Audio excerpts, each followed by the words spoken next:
Hello, എല്ലാവർക്കും നമസ്കാരം. എൻ്റെ പേര് ശില്പ. പുതിയൊരു വീഡിയോയുടെ പ്രിപ്പറേഷനിൽ ഇരുന്നപ്പോഴാണ് ഇങ്ങനെ ഒരു ഇൻസിഡന്റ് അല്ലെങ്കിൽ ഒരു ഫേസ്ബുക്ക് വീഡിയോ വേറെ അങ്ങ് വൈറലായി. കണ്ടപ്പം ഉടനെ ഇതിന് പ്രതികരിച്ച് അല്ലെങ്കിൽ ഇതിനെ ഒപ്പീനിയൻ രേഖപ്പെടുത്തി ഒരു വീഡിയോ ചെയ്താലോ എന്നുള്ളതായിരുന്നു എൻ്റെ ഫസ്റ്റ് ഇൻസ്റ്റിങ്. കുറച്ചു നേരം കഴിഞ്ഞപ്പോഴത്തേന് അത് വേണ്ടാന്ന് വിചാരിച്ചു. കാരണം ഒരുപാട് പേര് സോഷ്യൽ മീഡിയയിലും യൂട്യൂബിലും ഒക്കെ ആ വീഡിയോ കണ്ട് റിയാക്ട് ചെയ്ത് ആ വീഡിയോനെ കുറിച്ച് ഇനി ഒന്നും റിയാക്ട് ചെയ്യാനില്ലാത്ത അവസ്ഥയിൽ എത്തിയിരിക്കുകയാണ്. ഈ ഒരാഴ്ചയായി സോഷ്യൽ മീഡിയയിൽ വളരെയധികം ട്രെൻഡിങ് ആയിക്കൊണ്ടിരിക്കുന്നു. എനിക്ക് ഒരാഴ്ച പോലും ആയിട്ടില്ല ആ വീഡിയോ ഇറങ്ങിയിട്ട് ട്രെൻഡിങ് ആയിക്കൊണ്ടിരിക്കുന്ന ഒരു ഫേസ്ബുക്ക് വീഡിയോ ഉണ്ടായിരുന്നു. ഒരു ചേട്ടൻ നഴ്സസിനെ പറ്റിയും നഴ്സിംഗ് പ്രൊഫഷനെ പറ്റിയും സംസാരിക്കുന്നത്. അത് മിക്കവാറും എല്ലാവരും കണ്ടിട്ടുണ്ടാവും എന്നാണ് വിശ്വാസം. അഥവാ നീ കണ്ടിട്ടില്ലെങ്കിലും ഞാൻ കാണിക്കാൻ പോകുന്നില്ല, തപ്പി പിടിച്ച് കണ്ടു. എൻ്റെ ആദ്യത്തെ യൂട്യൂബ് വീഡിയോ എന്ന് പറയുന്നത് കോവിഡ് സമയത്ത് നമ്മുടെ മുൻനിരയിൽ നിന്ന് പ്രവർത്തിച്ചുകൊണ്ടിരിക്കുന്ന നമ്മുടെ ഡോക്ടേഴ്സ്, നഴ്സസ്, പോലീസ് ഓഫീസേഴ്സ്, അതിലൊരു ഡിപ്പാർട്ട്മെന്റിലുള്ള ആളുകൾ, ഗവൺമെന്റ് ഓഫീസേഴ്സ്, ഇവരെ പറ്റിയും ഇവരുടെ സേവനങ്ങളെ പറ്റിയിട്ടൊക്കെയായിരുന്നു. ആ ചേട്ടന്റെ വീഡിയോയിൽ നഴ്സിംഗ് പ്രൊഫഷനെ പറ്റി വളരെയധികം തെറ്റായ കാര്യങ്ങൾ ഉന്നയിക്കുകയും വസ്തുതാപരമല്ലാത്ത കാര്യങ്ങൾ പ്രചരിപ്പിക്കുകയും ചെയ്തപ്പം അവരെ ഒരുപാട് സപ്പോർട്ട് ചെയ്യുന്ന, റെസ്പെക്ട് ചെയ്യുന്ന ഒരുപാട് നഴ്സുമാരുടെ ഇടയിൽ വളർന്നു വന്ന ഒരാളെന്ന രീതിയിൽ ഈ ഒരു കാര്യത്തിൽ എൻ്റെ ഒപ്പീനിയൻ എനിക്ക് അറിയിച്ചേ പറ്റൂ എന്നുള്ളൊരു ചിന്തയിൽ നിന്നാണ് ഈ വീഡിയോ ചെയ്യുന്നത്. അല്ലെങ്കിൽ ഇങ്ങനത്തെ രീതിയിലുള്ള ഒരു വീഡിയോസും ഞാൻ ചെയ്യാത്തതാണ്. അപ്പൊ ആ വീഡിയോ കണ്ടിട്ടില്ലാത്തവർക്ക് വേണ്ടി ആ ചേട്ടൻ പറഞ്ഞ കുറച്ച് ഹൈലൈറ്റ് പോയിന്റ്സ് ഇതൊക്കെയാണ്. അർഹതപ്പെട്ട ആളുകളെ നമ്മുടെ സമൂഹം അംഗീകരിക്കാറില്ല. അർഹതയില്ലാത്ത ആളുകളെയാണ് എപ്പോഴും പൊക്കി പിടിച്ചുകൊണ്ട് നടക്കാറുള്ളത്. അതിന് ഏറ്റവും ഉത്തമ ഉദാഹരണമാണ് നഴ്സസ് എന്ന് പറയുന്നത്. അപ്പൊ ഒരു ഹോസ്പിറ്റലിൽ ഡോക്ടേഴ്സിന്റെ മാത്രം ആവശ്യമേ ഉള്ളെന്നാണ് ആ ചേട്ടൻ പറഞ്ഞത്.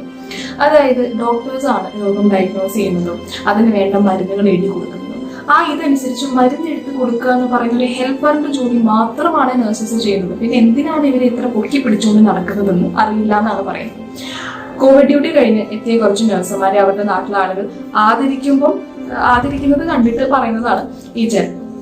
പിന്നെ നഴ്സുമാരെ പറ്റി പറയുന്നുണ്ട്, അവർക്ക് വലിയ വിദ്യാഭ്യാസം ഇല്ലാത്തൊരു കൂട്ടരാണ്. ഒന്നീ +2 കഴിഞ്ഞിട്ട് നഴ്സിംഗ് പ്രൊഫഷൻ എടുത്തു, അല്ലെങ്കിൽ BSc കൂടെ നഴ്സിംഗ് ചെയ്തു എന്നൊക്കെയാണ് പറയുന്നത്. അപ്പൊ MSc കഴിഞ്ഞ് ടീച്ചിങ്ങിന് പോകാൻ വളരെയധികം ബുദ്ധിമുട്ടാണ്. അതുകൊണ്ടാണ് എല്ലാവരും നഴ്സസ് ആവുന്നത്.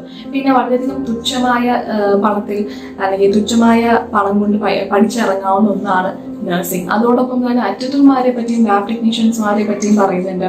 അറ്റൻഡർ എന്ന് പറഞ്ഞൊരു കോഴ്സ് പഠിക്കാൻ കോഴ്സ് പോലും ഇല്ല. അവർ ചെയ്യുന്നത് ഇങ്ങനെ ക്ലീൻ ആക്കുക, കക്കൂസ് കഴുകുക, അല്ലെങ്കിൽ ഛർദിൽ കൂരുക എന്നൊക്കെ ഉള്ളൊരു കാര്യങ്ങളാണ്. എന്നിട്ടും ഇവരുടെയും ലാബ് ടെക്നീഷ്യന്മാരുടെയൊക്കെ വിചാരം ഒരു IAS എന്നൊക്കെയാണ് പറയുന്നത്. അപ്പൊ ബേസിക്കലി നഴ്സിംഗ് എന്ന് പറഞ്ഞാൽ വലിയൊരു സംഭവമൊന്നുമല്ല, ജസ്റ്റ് ഹെൽപ്പേഴ്സ്. ഡോക്ടർ പറയുന്ന പോലെ ഹെൽപ്പ് ചെയ്യാൻ നിൽക്കുന്ന ആളുകൾ എന്ന് മാത്രമാണ്. അപ്പൊ വിദേശത്തൊക്കെയുള്ള ആളുകൾ അവരുടെ മക്കളെ ഒരു കാരണവശാലും നഴ്സിംഗ് പഠിപ്പിക്കില്ല. അഥവാ ഇനി നമ്മൾ ആരെങ്കിലും നഴ്സാണെന്ന് പറഞ്ഞ് വിദേശത്തോട്ട് പോയാൽ മറ്റൊരു പ്രൊഫഷനും ലഭിക്കാത്ത വളരെയധികം മ്ലേച്ഛമായ ഒരു ട്രീറ്റ്മെന്റ് ആയിരിക്കും നമുക്ക് ലഭിക്കുക. വളരെയധികം അസഭ്യമായിരിക്കും അവർ നമ്മുടെ മുഖത്ത് നോക്കി പറയാം എന്നുള്ള കാര്യങ്ങളൊക്കെയാണ് ഈ ചേട്ടൻ ഏറ്റവും മെയിൻ ആയിട്ട് പറയുന്നത്. അപ്പൊ എന്തുകൊണ്ടാണ് ഇവര് ആതുര സേവനത്തിന്റെ മാലാഖമാർ എന്നൊക്കെ പറഞ്ഞ് വാഴ്ത്തി ഇത്രയും റെസ്പെക്റ്റും ആദരവൊക്കെ കൊടുത്ത് എന്തിനാണ് ഇവര് തലയെ കയറ്റി വെച്ചിരിക്കുന്നത് എന്നാണ് ആ ചേട്ടന്റെ ചോദ്യം. അപ്പൊ ഇത്രയും കാര്യങ്ങളായിരുന്നു ആ വീഡിയോയിൽ മെയിൻ ആയിട്ട് ചേട്ടൻ പറയാൻ ആഗ്രഹിച്ചിട്ടുള്ളത്. എന്റെ മമ്മ ഒരു നേഴ്സായിരുന്നു, അല്ലെങ്കിൽ നേഴ്സ് ആണെന്ന് പറയുന്നത് തന്നെയായിരിക്കും ഏറ്റവും കൂടുതൽ ശരി. ഞങ്ങളെല്ലാം പുറത്തായിരുന്നു. And I am very very proud to be her daughter. ചെറുപ്പകാലം തൊട്ട് തന്നെ ഒരു കംപ്ലീറ്റ് ആയിട്ടുള്ള ഒരു വ്യക്തിയാണ് ഞാൻ എൻ്റെ മമ്മയിൽ കണ്ടിട്ടുള്ളത്. കുടുംബത്തെ ഒരുപാട് സ്നേഹിക്കുകയും കുടുംബത്തിന്റെ ഏതൊരു ആവശ്യത്തിന്റെ കൂടെ നിൽക്കുകയും ചെയ്യുന്നതോടൊപ്പം തന്നെ നഴ്സിംഗ് എന്ന പ്രൊഫഷനോട് ഒരു അളവറ്റ കമ്മിറ്റ്മെന്റ് ഉള്ളൊരു വ്യക്തിയായിരുന്നു മമ്മ എന്ന് പറയുന്നത്. വളർന്നു കഴിഞ്ഞ് തിരിഞ്ഞു നോക്കിയപ്പം ഞാൻ പലപ്പോഴും വിചാരിച്ചിട്ടുണ്ട് മമ്മ ഒരു സൂപ്പർ വുമൺ ആണോ. അതെനിക്ക് മാത്രമല്ല, നഴ്സസിന്റെ മക്കളായി വളർന്നിട്ടുള്ള എല്ലാ കുട്ടികൾക്കും തോന്നുന്ന ഒരു വികാരമായിരിക്കും. കാരണം അതുപോലെയാണ് ഒരു വർക്ക് ലൈഫ് ബാലൻസ് അവർ മെയിൻറ്റെയിൻ ചെയ്യാറുള്ളത്. പപ്പ മമ്മ എന്നൊക്കെ പറയുന്നതിനേക്കാളും ഫ്രീക്വന്റ് ആയിട്ട് ഞങ്ങളുടെയൊക്കെ വീടുകളിൽ കേട്ടുകൊണ്ടിരുന്നത് morning duty, afternoon duty, night duty എന്ന കാര്യങ്ങളായിരുന്നു. ഓരോ പ്ലാനും ഓരോ സ്കെഡ്യൂളും നമുക്ക് നമ്മുടെ ജീവിതത്തിൽ ചെയ്യാൻ പറ്റില്ല എന്നാണ്. എല്ലാം മമ്മിയുടെ ഡ്യൂട്ടിക്ക് അനുസരിച്ച് മാത്രമേ നമുക്ക് പ്ലാൻ ചെയ്യാൻ പറ്റുള്ളൂ. ഒരു സ്പോർട്സ് ഡേക്കോ ആനുവൽ അത്ലറ്റിക് മീറ്റിനോ ഒരു പേരന്റ് ടീച്ചർ മീറ്റിങ്ങിനോ ഒക്കെ മമ്മിക്ക് ഒരു ഓഫർ കിട്ടുവാണെങ്കിൽ അതൊരു ബോണസ് ആയിരിക്കും. ചെറുപ്പം തൊട്ട് തന്നെ വെള്ളയായിട്ട് ഒരുപാട് മാതാക്കന്മാരെ എൻ്റെ ചുറ്റും കണ്ടിട്ടുള്ളത് കൊണ്ട് തന്നെ അത് മമ്മയാണെങ്കിലും മമ്മയുടെ ഫ്രണ്ട്സ് ആണെങ്കിലും ഞങ്ങളുടെ അയൽക്കാരാണെങ്കിലും റിലേറ്റീവ്സ് ആണെങ്കിലൊക്കെ അവരോടുള്ള ഒരു ആദരവ് അന്നും ഇന്നും മനസ്സിൽ കൊണ്ട് നടക്കുന്ന ഒരാളാണ് ഞാൻ. മോർണിംഗ് ഡ്യൂട്ടി ഒക്കെ ഉള്ള ദിവസങ്ങളിൽ കൃത്യം 6:30 രാവിലെ ഹോസ്പിറ്റൽ ബസ് വരുള്ളൂ. പക്ഷെ അതിനു മുമ്പ് എന്റെ ബ്രേക്ക്ഫാസ്റ്റും ഞങ്ങളുടെ ടിഫിനും ഞങ്ങൾക്കുള്ള ലഞ്ചെല്ലാം കംപ്ലീറ്റ്ലി പ്രിപ്പയർ ചെയ്ത് വെച്ചിട്ട് മാത്രമേ മമ്മ പോകാറുള്ളൂ. അത് കഴിഞ്ഞിട്ടൊരു റണ്ണിങ് റേസ് ആണ് കുളിക്കാനും ഡ്രസ് ചെയ്യാനൊക്കെ. ഒരു ഭാഗത്ത് വെള്ളം കുടിക്കുന്നു, മറ്റേ ഭാഗത്ത് കുക്ക് ചെയ്യുന്നു. ഒരു ഭാഗത്ത് തുണി തേക്കുന്നു, മറ്റേ ഭാഗത്ത് ഫുഡ് ഉണ്ടാക്കുന്നു. ചിലപ്പോഴൊക്കെ വിചാരിക്കാറുണ്ട് മമ്മിക്ക് 10 കൈകളുണ്ടോന്ന്. ഫാമിലിയിലെ എല്ലാ സേവനങ്ങളും കഴിഞ്ഞ് വാർഡിലെത്തിയ അവിടെ റെസ്റ്റ് ഉണ്ടോ? അതൊക്കെ അവിടുത്തെ തിരക്ക് പോലെ ഇരിക്കും. ഹോസ്പിറ്റലിലോട്ട് കയറുമ്പോൾ തന്നെ അവിടെയുള്ള പേഷ്യൻസിന്റെ കേസ് ഹിസ്റ്ററി എടുത്തും കണ്ടീഷൻ മനസ്സിലാക്കിയിട്ടൊക്കെ തന്നെയായിരിക്കും. കാരണം അവിടെയും നമ്മുടെ സേവനം കാത്തു കിടക്കുന്ന ഒരുപാട് ആളുകളുണ്ട്. എമർജൻസി കേസുള്ള ദിവസമാണെങ്കിൽ പിന്നെ പറയും വേണ്ട, ഹോസ്പിറ്റലിൽ കയറുന്ന സമയം തൊട്ട് ഓട്ടം തന്നെയായിരിക്കും. ചേട്ടൻ പറഞ്ഞ പോലെ ഡോക്ടേഴ്സ് മാത്രമേ ഉള്ളെങ്കിൽ ഈ കാര്യം ഒന്നും നടക്കില്ല. ഡോക്ടേഴ്സ് ഇടയ്ക്കിടയ്ക്ക് വന്ന് അവരുടെ കണ്ടീഷൻ അനലൈസ് ചെയ്ത് മരുന്നും പ്രിസ്ക്രിപ്ഷനൊക്കെ എഴുതി കഴിഞ്ഞ് അവരങ്ങ് പോകും. പിന്നീടുള്ള ഓരോ നിമിഷവും പേഷ്യന്റിന് കൂടെ ചെലവഴിക്കുന്നത് നഴ്സുമാർ തന്നെയാണ്. സമയത്തിന് മരുന്ന് കൊടുക്കാനും ഇഞ്ചക്ഷൻ കൊടുക്കാനും സൈഡ് എഫക്ട്സ് ഇല്ലാന്ന് ഉറപ്പുവരുത്താനും എന്തെങ്കിലും അസ്വസ്ഥതകൾ അനുഭവപ്പെടുന്നുണ്ടെങ്കിൽ അത് പരിഹരിക്കാനും ECGയിലെ വേരിയേഷൻ നോക്കുവാനും കുളിപ്പിക്കാനും ഡ്രസ്സ് മാറ്റാനും ഭക്ഷണം കൊടുക്കാനും ഓരോ ചലനവും ശ്രദ്ധിച്ചുകൊണ്ട് പേഷ്യന്റിന്റെ കൂടെ ഉടനീളം ഉണ്ടാവുക ചേട്ടൻ ഈ പറഞ്ഞ നഴ്സുമാർ തന്നെയാണ്. ചില തിരക്കുള്ള ദിവസങ്ങളിൽ ഓടി കയറി ആ സമയം തൊട്ട് ഇറങ്ങുന്ന സമയം വരുമ്പോൾ നിൽക്കാൻ പോലും പറ്റാണ്ട് കൊണ്ടുപോയ ടിഫിൻ അതേപോലെ കൊണ്ടുവന്ന ദിവസങ്ങളും ഉണ്ടായിട്ടുണ്ട് മമ്മയ്ക്ക്.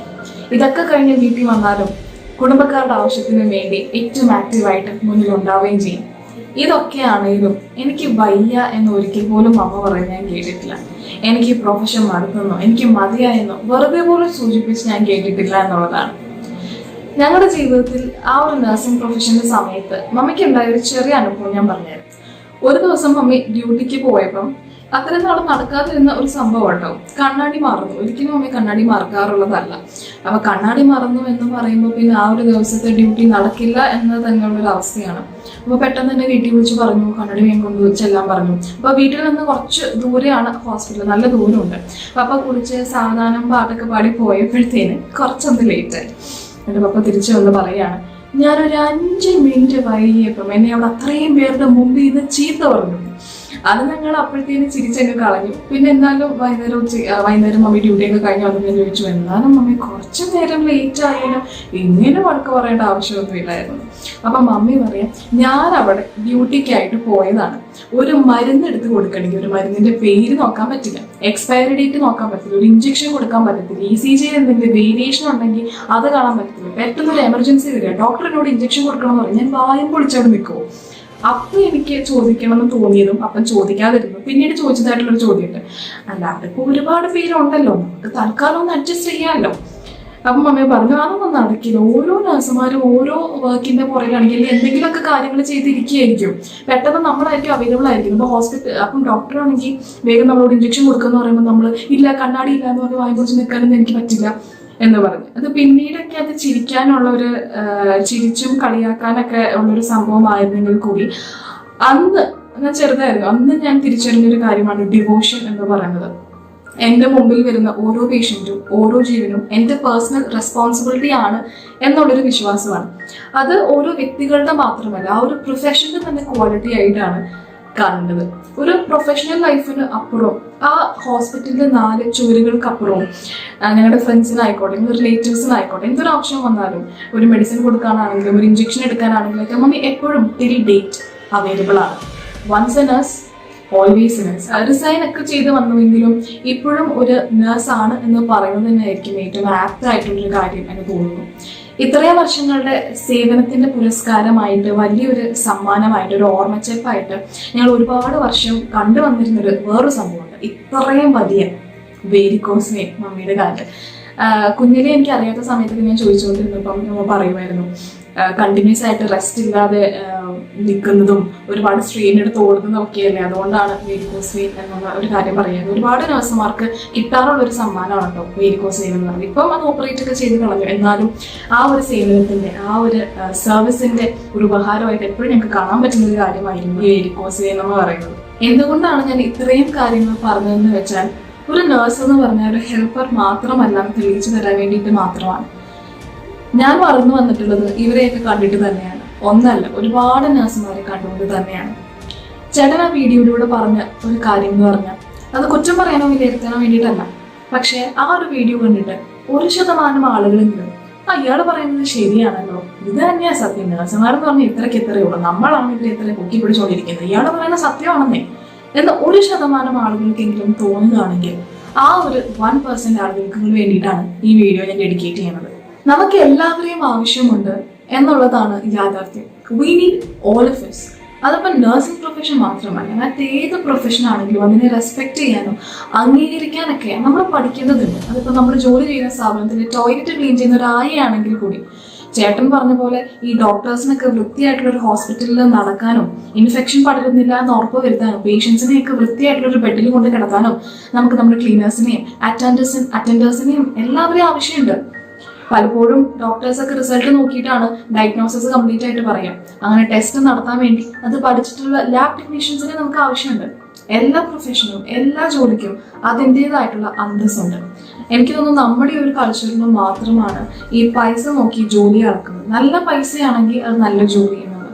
അബ്രോഡൊക്കെ ഇന്ത്യയിൽ നിന്ന് തന്നെ പോകുന്ന ആളുകളാണെങ്കിലും അല്ലെങ്കിൽ അവിടെയുള്ള ആളുകളാണെങ്കിലും പാർട്ട് ടൈം ആയിട്ട് അവർ തന്നെയാണ് ഏൺ ചെയ്യുന്നത്. അവർ ക്യാബ് ഡ്രൈവേഴ്സ് ആയിട്ട് വർക്ക് ചെയ്യാറുണ്ട്, KFC-യിൽ വർക്ക് ചെയ്യാറുണ്ട്, എല്ലാ മേഖലകളും അവർ എക്സ്പ്ലോർ ചെയ്യാറുണ്ട്. അതേസമയം നമ്മുടെ നാട്ടിൻ്റെ കാര്യം തന്നെ എടുക്കുക. ഞാനിപ്പോൾ ഈ MSc പഠിച്ചിട്ട് ഒരു പാർട്ട് ടൈം ജോലിക്ക് എക്സ്പ്ലോർ ചെയ്യാനായിട്ട് KFC-യിൽ നിൽക്കാൻ പോയത് നിങ്ങൾ എന്തായിരിക്കും പറയാ? MSc പഠിച്ചിട്ട് KFC-യിലാണോ ജോലി കിട്ടിയത് അല്ലേ? It's high time that we change our attitude people. പിന്നെ ചേട്ടൻ പറഞ്ഞ ഒരു കാര്യങ്ങളുണ്ട്, ഡോക്ടേഴ്സിനെ റെസ്പെക്ട് ചെയ്യുന്നില്ല എന്ന്. ചേട്ടൻ ഏത് സമൂഹത്തിലാണ് ജീവിക്കുന്നതെന്ന് എനിക്കറിയില്ല. ഡോക്ടേഴ്സ് എന്ന് പറഞ്ഞാൽ നമ്മുടെ സമൂഹത്തിൽ ഏറ്റവും കൂടുതൽ റെസ്പെക്റ്റഡ് ആയിട്ടുള്ള ഒരു പ്രൊഫഷനാണ്. അത് അന്നും റെസ്പെക്ട് ചെയ്തിട്ടുണ്ട്, ഇന്നും റെസ്പെക്ട് ചെയ്യുന്നുമുണ്ട്. എൻ്റെ രണ്ടാമത്തെ പോയിന്റ് എന്ന് പറയുന്നത് പ്രതികരണശേഷിയെ പറ്റിയിട്ടാണ്. ഈ ഒരു വീഡിയോ ഇറങ്ങിയ ശേഷം ഒരുപാട് രീതിയിൽ ആൾക്കാർ പ്രതികരിച്ചിട്ടുണ്ടായിരുന്നു. കമന്റ്സ് വഴിയും റിയാക്ഷൻ വീഡിയോ ഇട്ടും യൂട്യൂബിൽ വീഡിയോ ഇട്ടൊക്കെ ഒത്തിരി രീതിയിൽ പ്രതികരിച്ചിട്ടുണ്ടായിരുന്നു. അതൊക്കെ കഴിഞ്ഞ് ചേട്ടനോട് സോറി പറയുന്ന ഒരു വീഡിയോ ഇട്ടു. അതിലും നല്ല രീതിയിലുള്ള എന്താണ് പറയുക, പൊങ്കാല എന്നൊക്കെ പറയുന്നത്, അങ്ങനത്തെ രീതിയിലുള്ള ഒരു അവസ്ഥയായിരുന്നു. അപ്പം ഈ പ്രതികരിച്ചവരിലും 2 കാറ്റഗറി ഓഫ് ആളുകളുണ്ട് കേട്ടോ. അതിൽ ഒരു കാറ്റഗറി എന്ന് പറഞ്ഞാൽ ഈ വീഡിയോ ഡയറക്ട്ലി അഫക്ട് ചെയ്ത ആളുകളാണ്. അതായത് ഈ നഴ്സസും മെഡിക്കൽ ഫീൽഡിലുള്ളവരൊക്കെ ഒരുപാട് മനസ്സിൽ തട്ടി അവരെ ഒരുപാട് വേദനിപ്പിച്ചിട്ടുണ്ട് ഈ വീഡിയോ എന്നുള്ളതിന് ഒരു ഉദാഹരണമാണ് അല്ലെങ്കിൽ തെളിവാണ് അവർ അതിന് താഴെ കൊടുത്ത കമന്റ്സ് എന്ന് പറയുന്നത്. അതിൽ പലരും പറയുന്നുണ്ടായിരുന്നു, ഞങ്ങളെ മാലാഖമാരെന്നൊന്നും വിളിക്കേണ്ട, ഞങ്ങളെ റെസ്പെക്ട് ചെയ്യേണ്ട, പക്ഷെ ഞങ്ങൾ ചെയ്യുന്ന പ്രവർത്തനത്തിനെ അവഹേളിക്കാതിരുന്നാൽ മാത്രം മതി. 4 വർഷം പഠിച്ച കോഴ്സസിൻ്റെയൊക്കെ ലിസ്റ്റായിട്ട് പലരും വന്നു. അതുപോലെ തന്നെ പലരും പറയുന്നുണ്ടായിരുന്നു ഈ സമയത്ത് ഒരുപാട് സ്ട്രെസ്സാണ്, ഞങ്ങൾ മനോവീര്യം കെടുത്തരുത് എന്നൊക്കെയുള്ള രീതിയിലുള്ള പലവിധമായ കമന്റ്സ് ആണ് ആ വീഡിയോന്റെ താഴെ വന്നത്. ഇവിടെ നമുക്ക് എന്താണ് മനസ്സിലാക്കാൻ കഴിയുന്നതെന്ന് വെച്ചാൽ സോഷ്യൽ മീഡിയ എന്ന് പറയുന്നത് വളരെ വലിയൊരു ഇൻഫ്ലുവൻസർ ആണ് എന്നുള്ളൊരു കാര്യമാണ്. നമുക്ക് എല്ലാവർക്കും ഫ്രീഡം ഓഫ് സ്പീച്ച് ഉണ്ട്. ഏതൊരു കാര്യത്തെ പറ്റി അഭിപ്രായം പറയാനും നമ്മുടെ ഒരു ഡിസഗ്രിമെന്റ് രേഖപ്പെടുത്താനും റിയാക്ട് ചെയ്യാനും എല്ലാം ഒരു അവസരമുണ്ട്. പക്ഷെ നമ്മൾ പറയുന്ന കാര്യങ്ങൾക്കുള്ള റെസ്പോൺസിബിലിറ്റി നമ്മൾ തന്നെ എടുക്കണമെന്ന് മാത്രം. With more freedom comes more responsibility എന്നുള്ളതാണ്. ഒരു ഇവന്റിനെ പറ്റി അല്ലെങ്കിൽ ഒരു സംഭവത്തെ പറ്റി ഒരു ഒപ്പീനിയൻ പറയുന്നത് പോലെ അല്ല ഒരു എൻറ്റയർ പ്രൊഫഷനെ ഡിഫൈൻ ചെയ്ത് ഒരു വീഡിയോ ഇടുമ്പോൾ അത് ആ ചേട്ടൻ മാത്രമല്ല, നമ്മൾ എല്ലാവർക്കും ബാധകമാണ്. ചിലപ്പോൾ നമ്മുടെ ഒരു ഒറ്റ അഭിപ്രായമായിരിക്കും ആയിരക്കണക്കിന് ആളുകളെ നെഗറ്റീവായിട്ട് ഇമ്പാക്ട് ചെയ്യുന്നത്. സോഷ്യൽ മീഡിയയിൽ അങ്ങനെ ഒരു പ്രശ്നമുണ്ട്. അപ്പം അതെപ്പോഴും ഓർത്ത് വെക്കുന്നത് നല്ലതായിരിക്കും. ചേട്ടൻ അതുപോലെ സോറി പറയുന്ന ഒരു വീഡിയോയിൽ പറഞ്ഞിട്ടുണ്ടായിരുന്നു, ആ ഒരു പ്രൊഫഷനെ ഡീഗ്രേഡ് ചെയ്യാൻ വേണ്ടിയിട്ടല്ല, പേഴ്സണൽ ആയിട്ടുണ്ടായ കുറച്ച് നെഗറ്റീവ് എക്സ്പീരിയൻസസിന്റെ ബേസിസിലാണെന്ന്. ഞാൻ അതിനെ റെസ്പെക്ട് ചെയ്യുന്നു. നമുക്ക് മോശമായിട്ടുള്ള അനുഭവങ്ങൾ ഉണ്ടായിട്ടുണ്ടെങ്കിൽ നമുക്കൊരു ദേഷ്യം ഉണ്ടാവും. എന്നാലും 1-2 ഒരു സിറ്റുവേഷന്റെ ബേസിൽ അല്ലെങ്കിൽ 1-2 എക്സ്പീരിയൻസസിന്റെ ബേസിൽ ഒരു എൻറ്റയർ പ്രൊഫഷന്റെ ഡിഗ്നിറ്റി തകർക്കുന്ന രീതിയിൽ സംസാരിക്കുക എന്ന് പറയുന്നത് അത് ശരിയായിട്ടുള്ള ഒരു കാര്യമാണ് എന്ന് എനിക്ക് തോന്നുന്നില്ല. ഏത് പ്രൊഫഷനിലാണ് പ്രശ്നക്കാരില്ലാത്തത്? എത്രയോ ആളുകൾക്ക് പലവിധമായ ഡോക്ടർമാരിൽ നിന്ന് മോശമായ അനുഭവങ്ങൾ ഉണ്ടായിട്ടുണ്ട്. നമുക്ക് പലർക്കും ഗവൺമെന്റ് സ്റ്റാഫുകളിൽ നിന്ന് മോശമായ അനുഭവങ്ങൾ ഉണ്ടായിട്ടില്ലേ? ഏതൊരു പ്രൊഫഷനിലും കാണുമ്പോൾ അതിന്റെ എത്തിക്സിനും വാല്യൂസിനും ഒന്നും നിരക്കാതെ പ്രവർത്തിക്കുന്നവർ എന്ന് വെച്ചാൽ ആ ഒരു എൻറ്റയർ ഫീൽഡേ മോശമാണ് എന്ന രീതിയിൽ കാണുന്നത് നമ്മുടെ കുഴപ്പമല്ലേ? ഈ ഒരു കോവിഡ് സമയത്ത് ഏറ്റവും കൂടുതൽ സ്ട്രെസ് അനുഭവിക്കുന്ന ആളുകളാണ് മെഡിക്കൽ ഫീൽഡിലുള്ളവർ. നമ്മളെല്ലാം സോഷ്യൽ ഡിസ്റ്റൻസിങ്ങിന്റെ പേര് പറഞ്ഞ് അറിയുന്നവരെ പോലും വീട്ടിൽ കയറ്റാതിരിക്കുന്ന സമയത്ത് എല്ലാം അറിഞ്ഞുകൊണ്ട് നമ്മളെ ചേർത്ത് നിർത്തുന്ന ഒരു കൂട്ടം ആളുകളാണ്. അവർക്കറിയാം രോഗം പടരാനുള്ള സാധ്യത വലുതാണ്, റിസ്ക് കൂടുതലാണ് എന്നൊക്കെ അറിയാം. എന്നാലും അതാണ് അവരുടെ പ്രൊഫഷണൽ കമ്മിറ്റ്മെന്റ്. ഈ ഒരു സമയത്ത് ആ ഒരു ഗ്രൂപ്പിന്റെ മനോവീര്യം കെടുത്തുന്നു, അവരെ തകർക്കുന്ന രീതിയിലുള്ള ഒരു പോസ്റ്റും ഒരു വീഡിയോസും ഇനിയെങ്കിലും ഉണ്ടാവാതിരിക്കട്ടെ എന്ന് മാത്രമേ നമുക്ക് പറയാൻ സാധിക്കുള്ളൂ. ഒരു 7 മിനിറ്റ് വീഡിയോ കൊണ്ട് അവർ ഇത്രയും നാൾ ചികിത്സ ചെയ്യുന്നത് അവരുടെ എൻറ്റയർ പ്രൊഫഷനെ ഒന്നുമില്ലാതാക്കി കളഞ്ഞു എന്നുള്ളതാണ് വാസ്തവം. ഇനിയെങ്കിലും ഇങ്ങനത്തെ ഇൻസിഡൻസസ് സംഭവിക്കാതിരിക്കണം. ഇനിയും പറയാനുള്ളത് രണ്ടാമത്തെ കാറ്റഗറി റിയാക്ടേഴ്സിനെ പറ്റിയിട്ടാണ്. ആദ്യത്തെ കാറ്റഗറിയിലുള്ള ആളുകൾ ഈ വീഡിയോ അവരെ എത്രമാത്രം ഹേർട്ട് ചെയ്തെന്നുള്ളത് ഏറ്റവും വളരെ മാന്യമായ ഭാഷയിൽ പറയുന്ന ഒരു കൂട്ടം ആളുകളാണ്. രണ്ടാമത്തെ കാറ്റഗറി റിയാക്ടേഴ്സ് എന്ന് പറയുന്നത് വളരെയധികം അസഭ്യം പൊലിമിക്കൊണ്ടും തെറി വിളിച്ചുകൊണ്ടും റിയാക്ട് ചെയ്യുന്ന ഒരു കൂട്ടം ആളുകളായിരുന്നു. യൂട്യൂബിൽ വരെ ഞാൻ കണ്ടു പലരും പറയുന്നു, എന്തൊരു ദുരന്തമാണ്, ഈ ചെറ്റ ഏതാണ്, ഫാമിലിനെ കുറ്റം പറയാ, നമുക്ക് വായിക്കാൻ പോലും മടിയാവുന്ന കുറെ തെറികൾ എഴുതി വെക്കുക. അപ്പൊ ഞാൻ ആലോചിച്ചൊരു കാര്യമാണ്, ഇതുകൊണ്ടൊക്കെ എന്ത് ഗുണമാണ് ഉള്ളത് എന്നുള്ളതാണ്. ഇവിടെ എന്തിനോടാണ് നമ്മൾ റിയാക്ട് ചെയ്യുന്നത് അല്ലെങ്കിൽ ശിക്ഷിക്കാൻ ആഗ്രഹിക്കുന്നത് എന്ന ചോദ്യമാണ്. ഒരു വ്യക്തിയാണോ അല്ലെങ്കിൽ ആ വ്യക്തിയുടെ പ്രവൃത്തികളാണോ? ഒരു വ്യക്തിയുടെ പ്രവൃത്തികളോടും ആശയങ്ങളോടുമാണ് നമ്മുടെ എതിർപ്പെങ്കിൽ അതിനെ അതിൻ്റെതായ രീതിയിലാണ് എതിർക്കേണ്ടത്. ഇവിടെയാണ് കൺസ്ട്രക്റ്റീവ് ക്രിറ്റിസിസം എന്ന് പറഞ്ഞൊരു കാര്യം കടന്നു വരുന്നത്.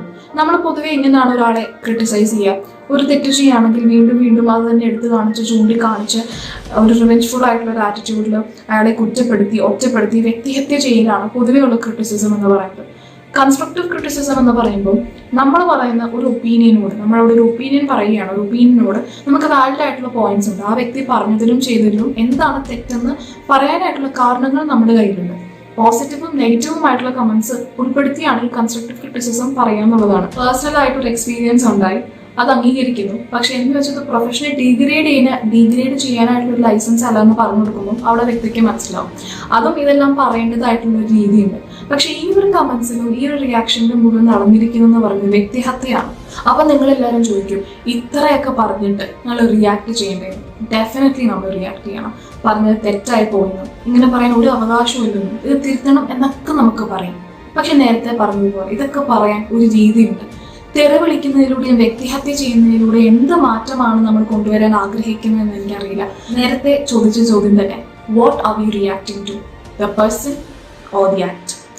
കുറച്ചു ദിവസം മുമ്പുള്ള ഒരു ആർട്ടിക്കിളിൽ വായിച്ചൊരു കാര്യമാണ്, പ്രവൃത്തിയാണ് ശിക്ഷിക്കുന്നതെങ്കിൽ അവിടെ പരിഹാരത്തിന്റെയും, വ്യക്തിയാണ് ശിക്ഷിക്കുന്നതെങ്കിൽ അവിടെ പ്രതികാരത്തിന്റെയും വ്യക്തികളാണ് നമ്മൾ നടന്നത്. തിരുത്തലും തിരിച്ചറിവോടുകൂടിയുള്ളൊരു തിരിച്ചറിവുമാണ് നമ്മളുടെ ഉദ്ദേശമെങ്കിൽ പ്രവൃത്തിയെ ശിക്ഷിക്കാം. അതല്ല പ്രതികാരവും തകർച്ചയാണ് ഉദ്ദേശമെങ്കിൽ ആളെ.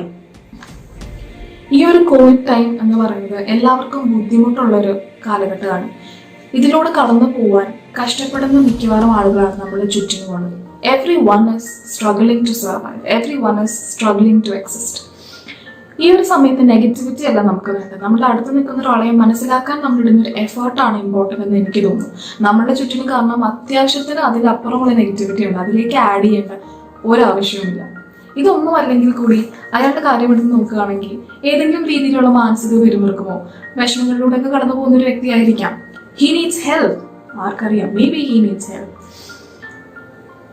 ഒരുപാട് പേര് പറയുന്നുണ്ടായിരുന്നു വൈറലാവാൻ വേണ്ടിയിട്ടുള്ള ടാക്ടിക് ആണെങ്കിൽ കൂടി ഈ ഒരു സമയത്തെ അതിജീവിക്കാൻ വേണ്ടി അദ്ദേഹം കണ്ടെത്തിയ ഒരു മാർഗമായിരിക്കും. അങ്ങനെയാണെങ്കിൽ ആകട്ടെയോ, അതിനെ അംഗീകരിക്കണം എന്നല്ല, അക്സെപ്റ്റ് ചെയ്യണം എന്ന് പറയുന്നില്ല, മനസ്സിലാക്കണം എന്ന് മാത്രമേ പറയുന്നുള്ളൂ. പക്ഷെ അത് കഴിഞ്ഞിട്ട് നമ്മുടെ കൺട്രോളുള്ള കാര്യമാണ്. എന്തെടുക്കണം എന്തെടുക്കണ്ട എന്നുള്ളത് നമ്മുടെ കൺട്രോളിൽ നിൽക്കുന്ന ഒരു കാര്യമാണ്. ചിലർ പറയും തന്ന അതേ അളവിൽ തിരിച്ചു കൊടുക്കണം. എനിക്ക് തോന്നുന്നു an eye for an eye will make the whole world blind. ആ കമന്റ്സിൽ മറ്റ് വളരെയധികം ഇൻട്രസ്റ്റിംഗ് ആയിട്ടുള്ളൊരു കാര്യം എന്ന് പറഞ്ഞാൽ ഈ നഴ്സുമാരെ സപ്പോർട്ട് ചെയ്യുന്ന ഒരുപാട് പേര് വിളിച്ച് തെറികളായിരുന്നു.